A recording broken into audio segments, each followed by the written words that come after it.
Muito boa noite.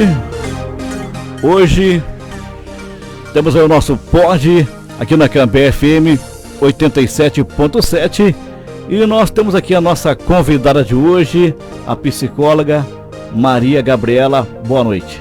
Boa noite, pessoal. Muito obrigada, Gil, pelo convite. Sempre muito importante falar sobre esse assunto, que é um fenômeno aí no nosso país e no mundo. E vamos que vamos. Aliás, eu que agradeço primeiro por você aceitar o convite de estar aqui participando conosco. Quero que você me fale de você, psicóloga, atende, já viveu aí essa situação de bullying com as pessoas que você atende? Sim. Olha, eu sou psicóloga clínica, hoje eu atuo na área da terapia cognitiva comportamental, atendo adolescentes, adultos.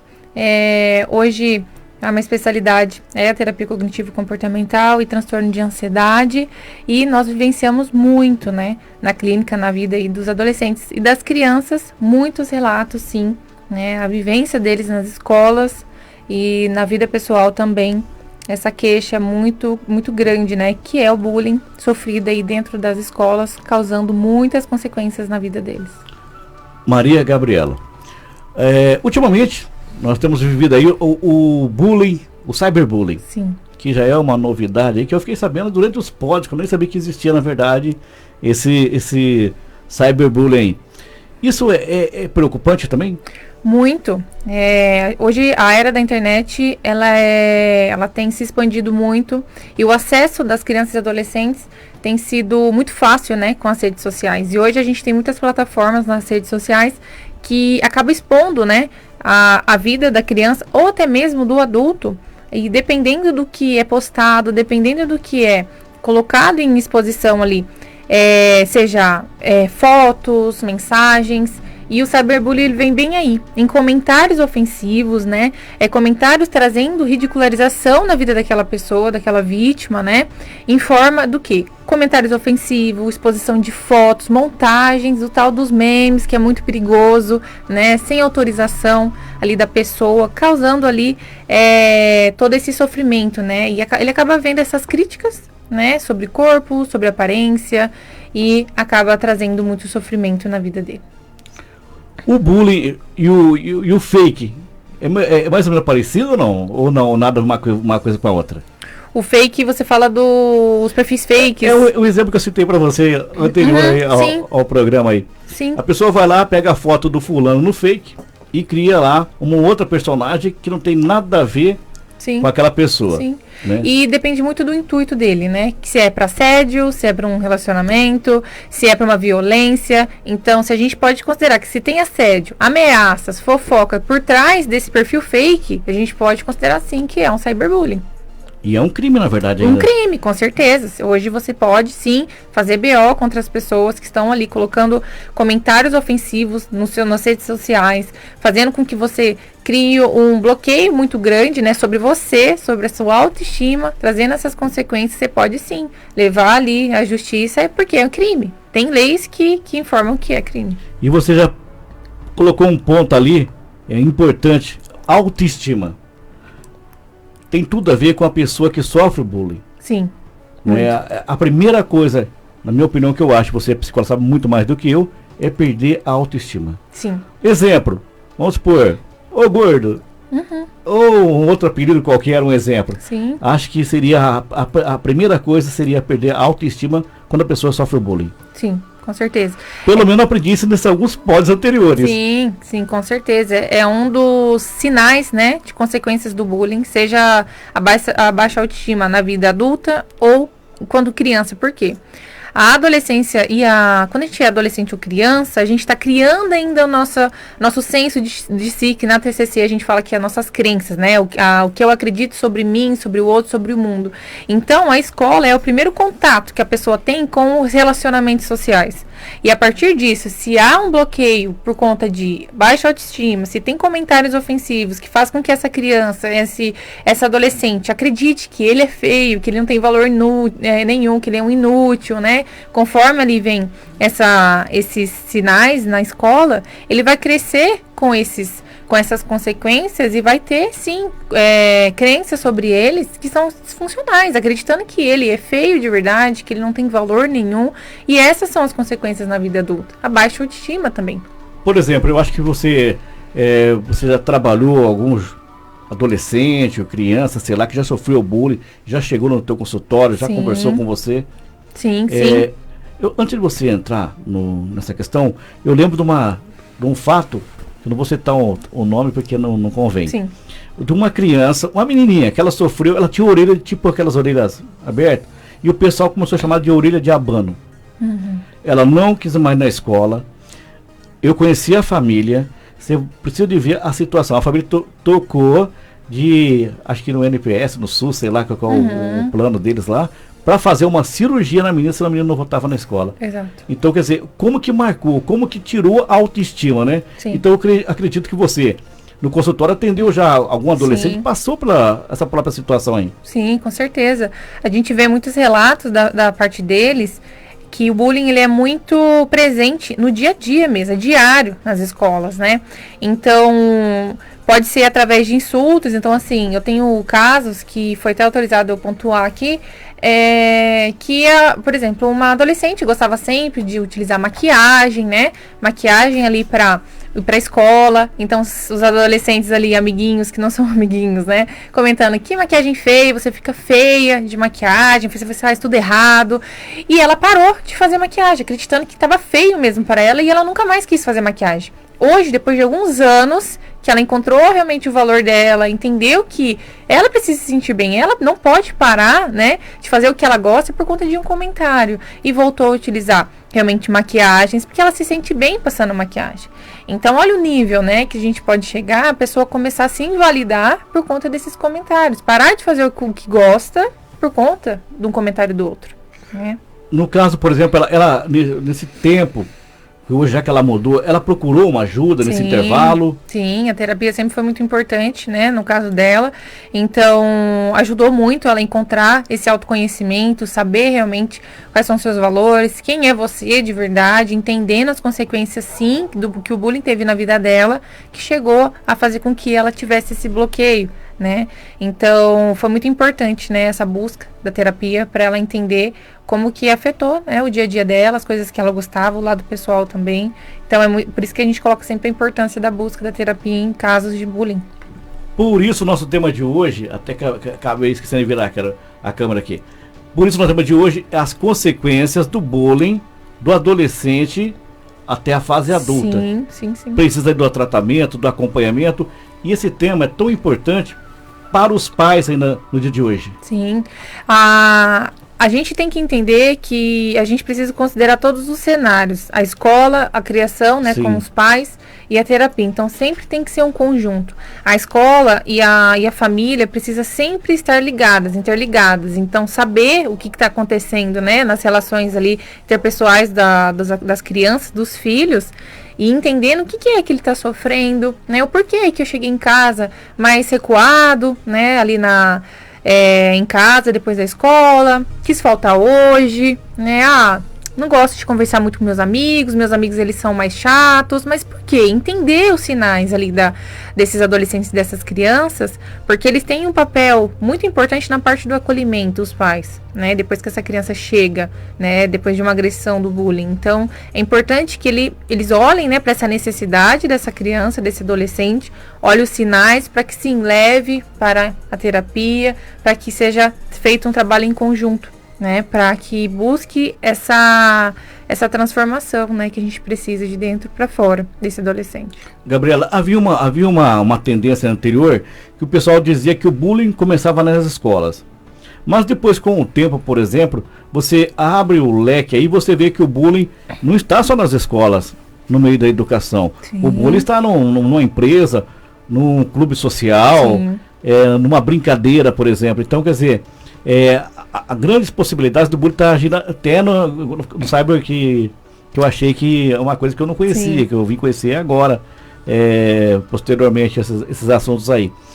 Tratar o bullying de maneira geral, somente com uma ação cível, você acha, como psicóloga? Hoje o bullying já é um crime, na verdade, né? Sim. Comprovado, é um crime. Você acha que é uma maneira de controlar o bullying? Olha, a gente precisa de muito mais. Não só uma ação civil, né? A gente precisa de muito mais. Mais ajuda de governos, que a gente sabe que é importante, de divulgações, de ações anti-bullying. Não só, a gente fala sempre das escolas, porque o início desses relacionamentos com mais pessoas, com o social, começa na escola. Mas quando a gente parte ali para a vida adulta, a gente sabe que essa criança, ela vai para onde? Ela vai para faculdade, ela vai para o trabalho, ela vai ter que trabalhar, ela vai ter que se relacionar mais com pessoas, e é onde acaba também tendo esse contato com o bullying em outras áreas da sua vida, depois de adulto. Então a gente sabe que há uma ação para isso, né? Nessa parte jurídica é importante, mas a gente sabe que a gente precisa de muito mais, né? Sobre essa divulgação da consequência na vida de uma pessoa que o bullying pode trazer. Né? Então a gente precisa de muito mais divulgação. Eu acredito que ainda é muito falado, mas que a gente precisa de mais. Né? Tem que ser repetitivo para as pessoas entenderem como isso afeta e prejudica as pessoas. Dizem que no Brasil, infelizmente, só muda quando mexe no bolso. Exato. No Brasil é assim. Infelizmente. Mas, voltando ao assunto ali das consequências. Quando você atende no seu consultório, por exemplo, uma criança que de repente não quer falar com o pai, o adolescente também não quer comentar com o pai, porque se sente envergonhado, mas ele se abre para você, do bullying que está sofrendo. Sim. Como começa a partir daquele momento que você tem a resposta dele, que é o bullying que ele está sofrendo, que está causando tudo aquilo ali, como que começa um tratamento ali? Sim. Primeiro a gente precisa captar esse vínculo, né, com a criança, com o adolescente. A gente sabe que é uma fase de muitos conflitos internos, externos, então é necessário que a gente tenha uma escuta muito empática, ativa, né, trabalhar um pouco o estímulo do diálogo com ele até a gente conseguir entender, né, que a demanda dele, a queixa dele está sendo bullying na escola, e a partir do momento que a gente identifica que o problema é o bullying, a gente começa mesmo a ter um trabalho com orientações de pais também, né, ele entendendo que a gente vai trabalhar a autoestima, né, dessa criança, vai trabalhar o acolhimento dessa dor, fazendo com que ele entenda as emoções dele também frente a isso, e trabalhar a gente chama de orientação de pais, que é para que a gente ajude, né, os pais a entenderem a situação, trabalhar em conjunto e também levar, né, essa temática para onde que está sendo o foco. Então, trabalhar junto com a diretora, com o professor, entendendo, né, quem que é o agressor, por que está fazendo isso, né, para que seja também policiado ali. Deixa eu mandar um abraço primeiro aqui ao Jarod Batista, tá dizendo boa noite, o Beto, a Gabi. Boa noite. Estão ligados lá, junto com a Luana, acompanhando também a Cosma Florenzano, o Bicamento também, boa noite, também acompanha aí o nosso pod aqui na Cambé FM. Mas voltando ao assunto, eu quero saber mais detalhes aí sobre o cyberbullying. Sim. Você quando fala TikTok, Facebook, Instagram, e outras redes sociais aí, quando nós partimos para esse princípio, vamos supor, a pessoa lá fez um comentário, a fulana fez uma plástica, né? Outro vai lá, mas também estava daquele jeito lá, aparecendo. Já é um bullying, ou a pessoa se manifestou ali de um jeito... Sim, então já né? Então, assim, a gente tem que entender que qualquer comentário, mensagens intencionais e ofensivas já é um cyberbullying. Então, qual que foi o intuito dele comentar? Mas por exemplo, já era gorda, né? Mas estava precisando, já era uma gorda mesmo. Então, qual que é a intenção dele? Foi intencional, né? Então, foi ridicularizar, foi culpabilizar a pessoa, né? Por ela estar gorda e por isso que ela precisava mesmo fazer uma lipo, né? Então, qual que foi a intenção? A gente precisa entender as intenções desses comentários também. Uma coisa que eu vejo nesse tempo aí que nós estamos fazendo esses pod aí, é a pessoa quando agride a outra verbalmente ou com a brincadeirinha, a questão de querer se engrandecer, se impor, aparecer, né? O que pratica o bullying, o agressor, né? Ele não tem noção nenhuma do que ele está fazendo. Se for, ou sei lá, talvez às vezes tem. Às vezes a gente depende. Quando eu falo noção nenhuma, é de imaginar a dor que ele está causando para outra pessoa. Sim. Existem muitos casos, né, de às vezes a gente pode observar que tem pessoas que sentem o prazer em ver o outro sofrer. Então, assim, tem tipos de transtornos também relacionados a isso. Porém, muitas vezes, para ele tá sendo legal, tá sendo divertido, tá mexendo com o ego dele, só que ele não tá sabendo como isso está afetando diretamente essa vítima, né? A gente percebe que dentro do bullying a gente tem 3 pessoas: o agressor, a vítima e o testemunha. E o testemunha. Então a gente sabe que em muitos contextos o testemunha está ali, ele muitas vezes está em cima do muro, ele não sabe se ele defende ou se ele pratica junto, que também faz parte do sofrimento dessa pessoa. Então é entender que nesses casos a gente precisa observar que o agressor ele não está só ridicularizando essa pessoa que está sendo sofrida, mas sim toda uma história, uma trajetória, não é só um momento, é uma vida inteira que pode ser causada com um sofrimento, da vida dessa vítima. Então, assim, não é só um momento de prazer para ele, mas sim um sofrimento para a vítima a longo prazo. E o combate aí, eu estava vendo aí agora uma informação, existe um programa de combate à intimidação sistemática na justiça, que é a lei 13.000, se eu estiver errando, você me corrige aí. A lei 13.185 de 2016, que estabelece o programa. Sim, várias ações, educativas a fim de combater esse ato, Essas são educativas, na verdade. Sim. E no caso, quando a gente fala de educativas, é qualquer psicoeducação sobre o tema que a gente fala. Então, educativas eu vou psicoeducar a pessoa, ensinar a pessoa o que é o bullying em qualquer lugar. Pelo que eu entendo, talvez também o pessoal do outro lado também pensa a mesma coisa. Quando fala educativa, é como se tivesse uma blitz. O pessoal passa lá, talvez está a carteira vencida, mas isso é uma blitz educativa. Isso, então, isso mesmo. Mas isso muda alguma coisa? Olha, conscientiza, Mas vale a gente entender qual que é o nosso público, Então a gente precisa hoje considerar que o nosso país e o mundo, ele é separado por várias diferenças culturais, várias classes sociais, econômicas, sociais. Então a gente precisa considerar também quem é o nosso público, porque a gente sabe que isso também interfere no nosso entendimento, ali do que por que está conscientizando dessa forma, mas funciona. Mas igual eu falei para você uns minutos atrás, precisa ser recorrente, porque é como eu te desse um panfleto no semáforo. Sim, falou tudo agora. Ser uma coisa que ele está fazendo sempre ali na sociedade. Sim. Agora, ir lá uma vez por ano não vai resolver nada. Não vai resolver. Tem que ser repetitivo, tem que ser, assim, certeiro, em redes sociais, em lugares físicos, e aonde a gente tiver espaço para falar um pouco sobre isso, é sempre importante. Bom, aqui também tem a Mariane, que esteve com a gente aqui. Sim. A semana passada. Foi muito legal o pódio com ela também.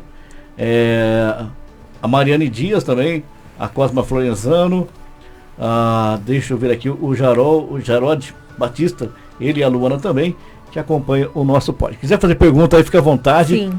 Pergunte, aproveite que a Gabriela está aqui. Sim. Gabriela, um ponto que você, de repente, não deixa você falar muito. Hoje eu estou falando. Hoje eu estou falador hoje. Que você gostaria de colocar nesse pod aí, que nós não tocamos no assunto. Olha, a gente precisa olhar também. A gente fala muito das consequências das vítimas, mas o que a gente não fala muito é das consequências que podem ser causadas no agressor. Porque se há um comportamento mais agressivo dessas adolescentes e crianças que já começam de lá, pode causar consequências na vida adulta, como uma pessoa que ela já tem um certo, essa fúria muito grande, a gente tem que ser muito trabalhado, porque pode causar como? Alcoolismo, acesso à criminalidade muito fácil.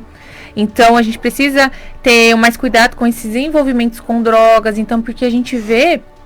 É isso, a gente olha um pouco para a vítima, a gente precisa trabalhar também, mas o agressor também é importante olhar para ser tratado também desde a fase infantil. Porque um dos sinais que podem causar esses tipos de acesso é o bullying, Porque ele tá sempre agressivo, Ele tá sempre ali impondo, sempre, igual a Mary falou no pod anterior, é o bambazão, Então ele tá sempre ali se impondo, e ridicularizando outra pessoa e querendo sempre inteiro causar consequências. Então, esse perfil, ele é essencial para já ter o acesso, ao alcoolismo, a drogas, criminalidade. Então a gente tem que olhar também com mais cautela também a esses acessos que eles podem ter diante ser um agressor, né? Como um agressor.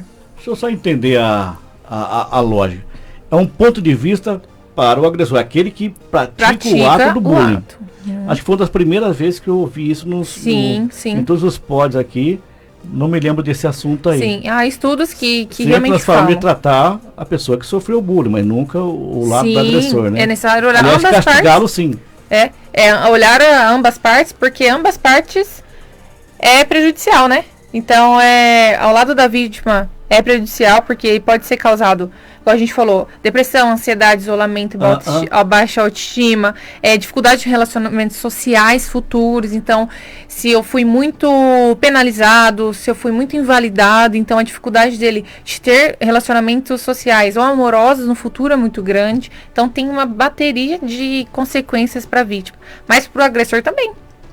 Né? Então, vai ser visto como uma pessoa sempre criminosa, isso, aquilo, porém, é necessário ser tratado também. Ele precisa de tratamento, porque não é normal, né? Uma pessoa ter um comportamento, né, agressivo e explosivo dessa forma e ter, às vezes, prazer de maltratar outra pessoa, né? Então, é necessário olhar para ele também, porque precisa de tratamento. Precisa de tratamento. Uma coisa que me levou a fazer esses pods sobre bullying foi logo após o fato que aconteceu aqui em Cambé, no colégio aqui, onde os 2 jovens foram assassinados, né? Sim. Todo mundo se recorda aqui. Sim. E vendo uma informação do rapaz que tirou a vida dos 2, ele disse que sofria bullying. Há muito tempo ele sofria bullying. E aí eu fiquei assim, talvez ele achou, não é julgando, quer dizer, deixar bem claro, um refúgio, numa vingança, uma válvula de escape, né? Uma válvula de escape, porque não houve um tratamento. E aí comecei a pensar que o bullying é um sinal perigoso, uma prática perigosa. Exato. Foi assim que comecei a analisar e por isso nossos pods. Exato. Porque aquele que sofreu, igual a gente falou, ele pode desenvolver muitas consequências que é o quê? Sinônimo do quê? De uma fúria, de uma revolta, por que as pessoas fizeram isso comigo? Então eu preciso me vingar de alguma forma. Então a gente vê a importância de ser tratado também, ao não chegar ao nível de cometer esses crimes, né? Então atos criminosos, chegar a ter acesso, igual a gente falou, e acesso a drogas para, né, ali ter muitas vezes um acesso a drogas porque é um refúgio a esquecer disso ou ter um prazer sobre isso. Então, a gente precisa olhar para ambos os lados, que é muito importante, mas principalmente pode sim ter essa troca, né? A vítima sofrer, né, esse bullying e ao mesmo tempo se revoltar e virar um agressor. Nós partimos de um ponto ali, agora há pouco, de combater o combate ao bullying. E você tocou no assunto, talvez uma dedicação mais do governo nas campanhas, enfim, incentivar as campanhas. O outro ponto que eu, tipo assim, estou por fora, falo como apresentador, como radialista, jornalista, não seria também o caso de tratar os educadores nos colégios? Eu acho que daí seria porque você já pega a criança pequena ali do prézinho, sim, porque vai partir para os estudos, e trabalhar isso de uma forma, sei lá, de mais empatia, ensinando o que é empatia na verdade, porque empatia hoje é um nome tão bonito. Tão bonito, mas ninguém entende às vezes o significado, né? É verdade, ninguém entende, ninguém sabe o que é na verdade. Então não seria isso, fora o governo, o recurso do governo, tal, que é importante sim, mas o trabalho educacional. Sim. A gente vê que muitos professores hoje, a rede pública ou particular também, não tem preparo para lidar com isso. Eu não me lembro em que pod foi que teve uma pessoa que falou assim, que teve uma briguinha dos alunos, né? E aí o aluno foi reclamar, uma criança lá, um adolescente, e o professor falou assim, não liga para isso não. É naturalizar a tal da brincadeirinha, né? Então acho que já é errado por ali já. Com certeza. Porque já não é mais um apoio que ele não vai ter da professora, que é comandante da sala. Se ela tá falando com uma brincadeirinha, pra quem que eu vou chegar e vou falar que tô me sentindo mal, fui realmente agredido verbalmente ou fisicamente. Então, se a professora naturaliza isso, essa criança ela não vai ter apoio nenhum. É onde realmente ela não vai querer ir mais pra escola. Então, a gente vê um grande despreparo hoje dos professores. Até tem um caso de uma paciente minha, que ela é autista. E recentemente aconteceu um caso sobre isso. Então tá sendo até sério isso. A gente está tratando de uma forma diferente. Por quê? Ela é uma autista super dotada, então é difícil ela anotar, porque ela memoriza muito fácil. E teve um exercício de matemática que ela não conseguiu entender. E ela solicitou a ajuda do professor. Professor, me explica, né, o que é. Eu não entendi. Nisso, o professor tirou sarro dela, porque ela não entendeu.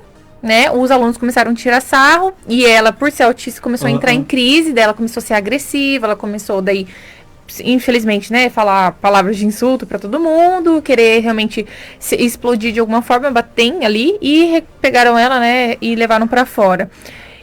Qual que é a consequência disso? Ela não quer mais ir pra aula, ela vai ter que estudar em casa, né? Então foi conversado com todo matemático. Hoje ela tem uma professora de apoio que também tirou sarro.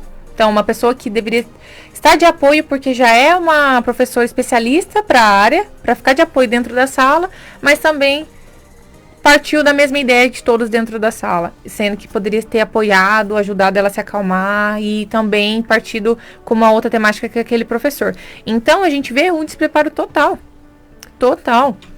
da parte, né, da rede pública.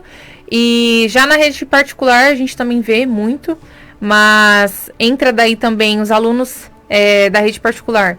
São um dos que também cometem os maiores crimes, assim, de bullying também. Se tiver um aluno bolsista, se tiver um aluno negro, né? Então, eu tive um relato de uma paciente minha que ela é professora de rede particular. Então, ela falou que ocorre muito, principalmente por meninas, chamando umas outras de pobres. E também em casos de meninos. Por exemplo, tem um grupinho de amiga que só tem meninas dentro da sala, elas excluem o menino se estiver sozinho. E se ela se relar nas coisas dele, ai que nojo, relei no menino, ai que nojo, você tá sujo, né? Então, assim, tá em todo lugar. Não tem, assim, diferença de classe social, de cultura, país, tá em todo lugar. E a gente vê um grande despreparo, sim, das escolas frente a isso, e a gente precisa tem um trabalho muito grande pela frente. E isso volta naquele ponto que nós falamos agora há pouco. Talvez as pessoas lá do colégio, não dos públicos, dos particulares, talvez esqueceram o que é a palavra empatia. Exato. Né? Exato. Mas eu quero voltar no outro assunto anterior um pouquinho. Você falou da rede pública, por exemplo.